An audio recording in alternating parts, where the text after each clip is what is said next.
مسیح خداوند میں آپ کی سلامتی ہو۔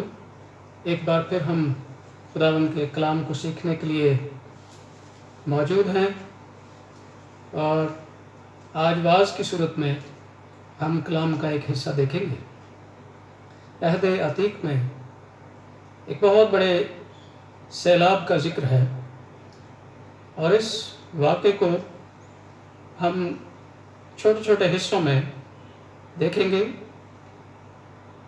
مرکزی طور پر ہم وفاداری اور بے وفائی کے درمیان ہم جن غلط فہمیوں کا شکار ہیں ان پر غور کرنے کی کوشش کریں گے۔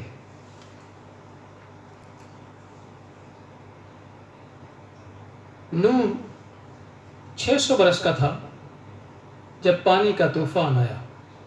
یہ بات آپ پڑھ سکتے ہیں پیدائش کی کتاب کے 7ویں باب کی 6 آیت میں۔ یہ آیت اس لیے آپ کے سامنے رکھی کیونکہ زیادہ تر لوگ اسے نوح کا طوفان کہتے ہیں، جو کہ بالکل غلط بات ہے۔ ایسا نہیں کہنا چاہیے۔ یہ پانی کا طوفان تھا جیسا کہ بائبل مقدس میں لکھا ہوا ہے، اور ہم چند ایک آیات کی روشنی میں دیکھیں گے وہ چھوٹی چھوٹی غلطیاں جو ہم عموماً اپنی زندگی میں اس واقعے کو بیان کرتے وقت دہراتے ہیں۔ اس بات کو ہم اس لیے سیکھیں گے تاکہ آئندہ ہم اپنی باتوں میں ان باتوں کا دھیان رکھیں۔ 40 دن کی بارش مشہور ہے، لیکن یہ سارا طوفانی سلسلہ، طوفانی بارش اور اس کے بعد پانی کا بڑھنا اور گھٹنا اور کشتی میں سے باہر آنے تک، یہ کم و بیش 1 سال کی بات ہے۔ اتنے زیادہ دن اس مصیبت کے ہیں جو روئے زمین پر خدا نے جانداروں کو ختم کرنے کے لیے، انسانوں کو ختم کرنے کے لیے بھیجی تھی، لیکن نوح کے خاندان کو بچانا بھی مقصود تھا۔ 7ویں باب کی 11ویں آیت کہتی ہے کہ دوسرے مہینے کی ٹھیک 17 تاریخ کو بڑے سمندر کے سب سوتے پھوٹ نکلے اور آسمان کی کھڑکیاں کھل گئیں۔ یہ تاریخ آپ یاد رکھیے گا۔ اس کے بعد 12ویں آیت میں لکھا ہے اور 40 دن اور 40 رات زمین پر بارش ہوتی رہی۔ پھر 24ویں آیت میں بڑی اہم بات ہے اس واقعے کے تعلق سے، جہاں پر لکھا ہے کہ پانی زمین پر 150 دن تک چڑھتا رہا۔ پھر ہم 8ویں باب تک جب پہنچتے ہیں، پہلی آیت کا دوسرا حصہ بیان کرتا ہے کہ اور خدا نے زمین پر ایک ہوا چلائی اور پانی رک گیا۔ پھر تیسری آیت میں لکھا ہے کہ پانی زمین پر گھٹتے گھٹتے 150 دن کے بعد کم ہوا۔ اس 150 دن پانی چڑھنے اور 150 دن کے پانی گھٹنے کے بعد بھی کچھ اور دن اس کام میں لگے۔ اس میں یہ ہے کہ 8ویں باب کی 6 اور 7ویں آیت آپ پڑھ سکتے ہیں، بلکہ اس سے بہتر ہوگا پہلے ہم 5ویں آیت بھی پڑھیں کہ اور پانی 10ویں مہینے تک برابر گھٹتا رہا، اور دوسرے مہینے کی پہلی تاریخ کو پہاڑوں کی چوٹیاں نظر آئیں۔ دوسرے مہینے کی 17 تاریخ کو اس سیلاب کا آغاز ہوتا ہے، اور 10ویں مہینے کی پہلی تاریخ کو جب پانی گھٹا ہے تو اس میں صرف یہ ہوا ہے کہ پہاڑوں کی چوٹیاں نظر آئیں، تو بھی ابھی پانی کا بہت اتر جانا باقی تھا۔ 6 اور 7ویں آیت میں لکھا ہے 40 دن کے بعد یوں ہوا کہ نوح نے کشتی کی کھڑکی جو اس نے بنائی تھی کھولی۔ اس آیت کو لے کر لوگ غلطی کا شکار ہو جاتے ہیں۔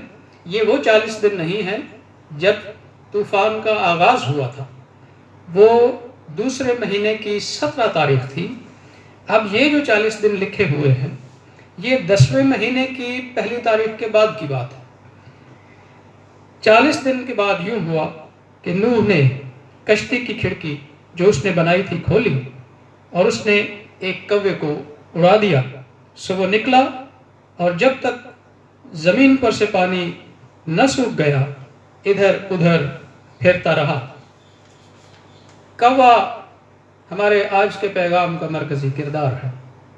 ہم نے مختصر طور پر دیکھا کہ اس طوفان کی، اس سیلاب کی کتنی طوالت تھی، کتنا دورانیہ تھا، اور اس کے بعد جب ہم خدا کے کلام کی روشنی میں غور کرنے والے ہیں کہ یہ کوا جسے اڑایا گیا یہ کیا کرتا رہا اور ہم نے اسے کیا سمجھا یا کیا سمجھتے ہیں یا کیا سمجھنا چاہیے۔ جب نوح نے کشتی میں سے کوے کو اڑایا اس وقت تک سیلابی صورتحال ہم نے پڑھی ہے کہ پہاڑوں کی صرف چوٹیاں ابھی تک نمودار ہوئی تھی۔ سو یہ کوا جب کشتی میں سے نکلتا ہے، اڑتا ہے، اس کے سامنے کوئی ایسی جگہ نہیں ہے جہاں پر یہ بیٹھ کر اپنی خوراک، اپنے سارے وقت کا انتظام کر سکے، لیکن زیادہ تر اس کوے پر الزام جو عائد ہوتے ہیں میں سمجھتا ہوں کہ وہ بے بنیاد ہیں، کہ یہ کسی لاش پر بیٹھ گیا ہوگا، یہ بے وفا نکلا، اس نے اپنے مالک کے ساتھ دغا کی اور یہ واپس کبھی لوٹ کر کشتی میں نہیں آیا۔ یاد رکھیں کہ ہم ابھی جس صورتحال کا موازنہ کرنے والے ہیں وہ آپ کو کچھ سوچنے پر مجبور کرے گی کہ جب کوے کو کشتی میں سے اڑایا گیا تو بہت مشکل حالات تھے۔ ابھی زمین، خشک زمین جہاں پر رہ سکتا ہے کوئی، چلنا پھرنا یہ ابھی ممکن نہیں تھا، اور پہاڑوں کی چوٹیاں جو نمودار ہوئی تھی یہ بلند مقامات ہیں اور کووں کے لیے وہ مناسب جگہ نہیں ہے اتنی بلندی پر۔ اہم ترین بات یہ ہے کہ کوے کو مشکل وقت میں ایک مشکل اسائنمنٹ کے ساتھ کشتی میں سے اڑایا گیا۔ اب وہ لوگ جو کوے پر الزام لگاتے ہیں کہ وہ لاشوں کے چکر میں پڑ گیا ہوگا اور اس نے اپنے کھانے پینے کا انتظام کر لیا ہوگا اور وہ کشتی میں لوٹ کر کبھی واپس نہیں آیا، تو آپ کوے کے ساتھ ناانصافی کرتے ہیں۔ پہلی بات تو یہ ہے کہ اگر کوے کو کوئی لاش ملتی ہے اور وہ اس کو کھانے کے لیے اس پر بیٹھتا ہے تو یہ تو اس کا حق ہے۔ کون ہے جسے بھوک لگے اور وہ کھانا اس کے لیے اس کا جرم سمجھا جائے؟ ایسی بات نہیں ہے۔ آپ دیکھیں کہ 1 سال کے بعد کتنی لاشیں تھیں جو وہاں پر دستیاب ہوں گی۔ وہ کوئی سرد خانہ تو نہیں تھا۔ سمندر کے سب سوتے پھوٹ نکلے اور پانی 150 دن تک چڑھتا رہا۔ آپ جانتے ہیں کہ سیلابی پانی تو لکڑی تک کو گلا دیتا ہے، لوہے کو کھا جاتا ہے، تو پھر یہ آپ کن لاشوں کی بات کرتے ہیں جو 1 سال کے بعد اس کوے کے لیے وہاں پر موجود تھی؟ میں سمجھتا ہوں کہ ایسا نہیں ہے، بلکہ کوا جس مشن پر گیا ہے، جس مقصد کو، جس حکم کو اپنے ساتھ لے کر گیا ہے، اس کی تکمیل میں وہ آگے سے آگے بڑھتا چلا جاتا ہے تاکہ کوئی ایسی خبر حاصل کرے، کوئی ایسی جگہ، کوئی ایسا مقام اسے ملے کہ وہ جا کر اپنے مالک کو، نوح کو یہ بتا سکے کہ یہاں پر خشکی ہے اور یہاں پر یہ انتظام کیا جا سکتا ہے۔ وہ بڑی وفاداری کے ساتھ اپنے کام پر ہے۔ خیر، چند دن کے بعد، انتظار کرنے کے بعد، نوح نے ایک اور پرندہ منتخب کیا، اور اس پرندے کی ہمارے دلوں میں، ہمارے ذہنوں میں، ہمارے لاشعور میں بڑی عزت اور بڑی تعظیم ہے۔ 8ویں باب کی 8ویں آیت میں لکھا ہے، پھر اس نے ایک کبوتری اپنے پاس سے اڑا دی تاکہ دیکھے کہ زمین پر پانی گھٹا یا نہیں گھٹا، پر کبوتری نے پنجہ ٹیکنے کی جگہ نہ پائی اور اس کے پاس کشتی میں لوٹ آئی، کیونکہ تمام روئے زمین پر پانی تھا۔ تو کبوتری کے واپس آ جانے سے، وہ بھی چند دن کے بعد جو اڑائی گئی تھی، چند دن پہلے تو اس سے بھی زیادہ پانی تھا جب کوا اڑایا گیا ہے، تو اس کی واپسی جو ہے اور جس وجہ سے یہ واپس آئی ہے، اس سے تصدیق ہوتی ہے کہ کوے کو بھی کہیں پنجہ ٹکانے کی جگہ نہیں ملی ہوگی. سو یہ الزام جو کوے پر بڑی آسانی سے لگایا جاتا ہے، یہ انسان کی وہ فطرت ہے جو ظاہری تصویر سے کسی کی عدالت کرنا چاہتے ہیں، اور اس عدالت کرنے کے عمل میں غلطی بالکل واضح ہے. میں نہیں سمجھتا کہ جو کچھ ہم کوے کے بارے میں کہتے ہیں ایسا ہے. وہ وفاداری کے ساتھ اپنے مقصد کی تکمیل کے لیے، اس حکم کی تکمیل کے لیے ادھر ادھر ڈھونڈتا پھرتا ہے جو نوح نے اسے دیا تھا. پھر 8ویں باب کی 10ویں آیت میں ہم دیکھیں، اور 7 دن ٹھہر کر اس نے اس کبوتری کو پھر کشتی سے اڑا دیا. اب یہ کوے کو جب پہلی بار اڑایا گیا تھا اس سے لے کر اب تک تقریباً 2 ہفتے کی بات ہے. اور 11ویں آیت ہے کہ اور وہ کبوتری شام کے وقت اس کے پاس لوٹ آئی اور دیکھا تو زیتون کی ایک تازہ پتی اس کی چونچ میں تھی. تب نوح نے معلوم کیا کہ پانی زمین پر سے کم ہو گیا ہے. کوے کو بڑی مشکل حالات میں اڑایا گیا تھا. کبوتری کو نسبتاً کم پانی کے وقت اڑایا گیا تھا. سو اس کے لیے یہ ممکن ہوا کہ زیتون کی ایک شاخ اپنی چونچ میں لے کر وہ نوح کے پاس واپس آئی. سو نوح کو اندازہ ہوا کہ اب کوئی پودے، کچھ کونپلیں نظر آنا شروع ہوئی ہیں، اس لیے زمین خشک ہونے کے نزدیک ہے. 12ویں آیت کہتی ہے تب وہ 7 دن اور ٹھہرا، اس کے بعد پھر اس کبوتری کو اڑا دیا، پر وہ اس کے پاس پھر کبھی نہ لوٹی. اب سوال یہ پیدا ہوتا ہے کہ اس بار نوح نے کبوتری کو کس کام کے لیے اڑایا تھا؟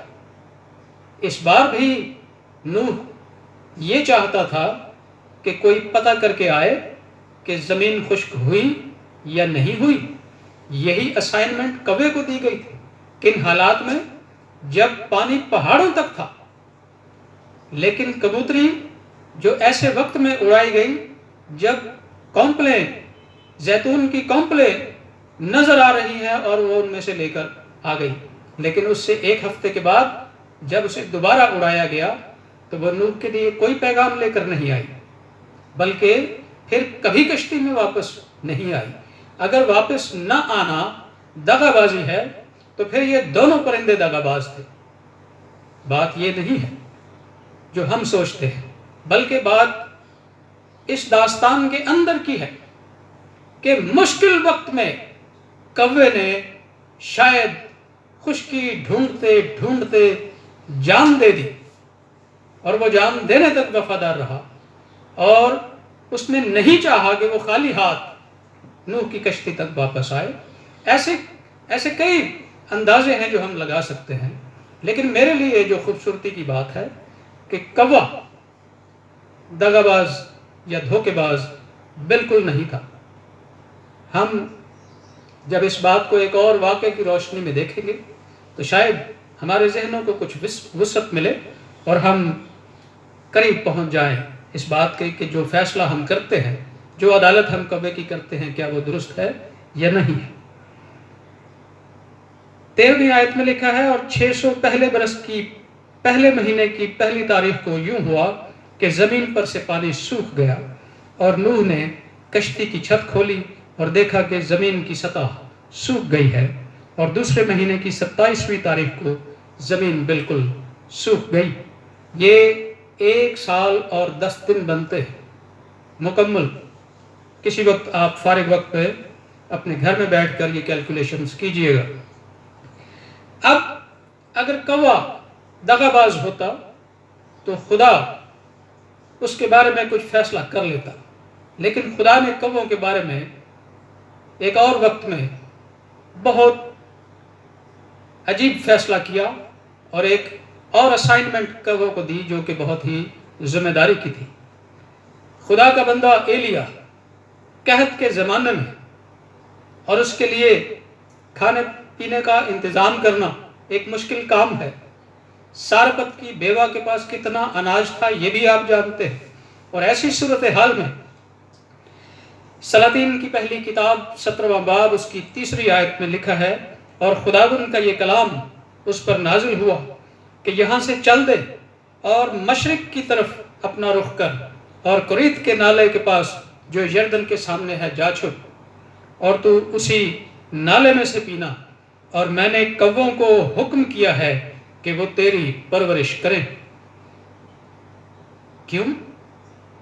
کیا خدا بھی کووں کو دغا باز سمجھتا ہے یا دھوکے باز سمجھتا ہے؟ نوح کی کشتی کے واقعے کے بعد ہرگز نہیں، کیونکہ خدا کوے کی وفاداری کو جانتا ہے، خدا اس محنت کو جانتا ہے، اس مشقت کو جانتا ہے جو کوا ادھر ادھر پھرتا ہے کہ کسی طرح سے اسے خشکی نظر آ جائے۔ اس واقعے پر غور کریں جو ایلیا سے تعلق رکھتا ہے۔ کوا فطرتاً اپنی چونچ میں پکڑی ہوئی چیز کسی کو دینے کے لیے تیار نہیں، لیکن خدا کے حکم کے بعد وہ قحط زدہ علاقے سے پروان کرتا ہے اور دور دراز پتہ نہیں کہاں سے وہ صبح اور شام خدا کے بندے کے لیے روٹی اور گوشت کا بندوبست کر کے اسے دیتا ہے۔ کیا اب بھی ہمارے نزدیک کوا، جسے ہم دغاباز سمجھتے ہیں، جسے ہم بے وفا سمجھتے ہیں، اس الزام کا مرتکب ہو سکتا ہے؟ ہرگز نہیں۔ لکھا ہے سو اس نے جا کر خداوند کے کلام کے مطابق کیا، کیونکہ وہ گیا اور قریت کے نالے کے پاس جو یردن کے سامنے ہے رہنے لگا، اور کوے اس کے لیے صبح کو روٹی اور گوشت اور شام کو بھی روٹی اور گوشت لاتے تھے، اور وہ اس نالے میں سے پیا کرتا تھا۔ اور کچھ عرصے کے بعد وہ نالا سوکھ گیا، اس لیے کہ اس ملک میں بارش نہیں ہوئی تھی۔ قحط کے زمانے میں یہ پرندہ جسے ہم کوا کہتے ہیں، جسے ہم نے سنڈے اسکول کے زمانے سے لے کر اب تک کلیسیائی تعلیم میں بے وفا، دغاباز اور دھوکے باز کے طور پر مطالعہ کیا ہے، خداوند اسے نیا حکم اس لیے دیتا ہے کیونکہ وہ دغاباز نہیں ہے۔ ہم اپنے ارد گرد جب انسانوں کا موازنہ کرتے ہیں، ان کی زندگیوں کو دیکھ کر ان کے خلاف عدالت لگاتے ہیں، یہ ہمارا کام نہیں ہے، کیونکہ ہماری عدالت غلط ہو سکتی ہے اور ہوتی ہے۔ عدالت کا کام اسی کے ہاتھ میں رہنے دیں جس نے کوے کو بھی بنایا، جس نے کبوتری کو بھی بنایا، وقت پر ان سے مقدور بھر خدمت لی۔ کون کیا کرتا ہے کیا نہیں کرتا، اس کی عدالت کا کوئی اختیار میرے یا آپ کے پاس نہیں ہے۔ سو خداوند کے جلال کے لیے، خداوند کے پیغام کو، اس محبت کو جو خدا کے بیٹے نے ہم میں رکھی ہے، مد نظر رکھتے ہوئے یہ عادت اپنے اندر اپنائیں کہ کسی کی عدالت کرتے وقت اس عظیم ہستی کا، بادشاہوں کے بادشاہ کا خوف اپنے دل میں رکھیں اور اس کے عدالت کرنے کے اختیار پر قدغن نہ لگائیں، کیونکہ آپ کی بھی عدالت ہونے والی ہے۔ خداوند جلد آنے والا ہے۔ خداوند آپ سب کو برکت دے۔ امید ہے کہ اس پیغام کے وسیلے سے آپ نے برکت پائی ہوگی۔ آمین۔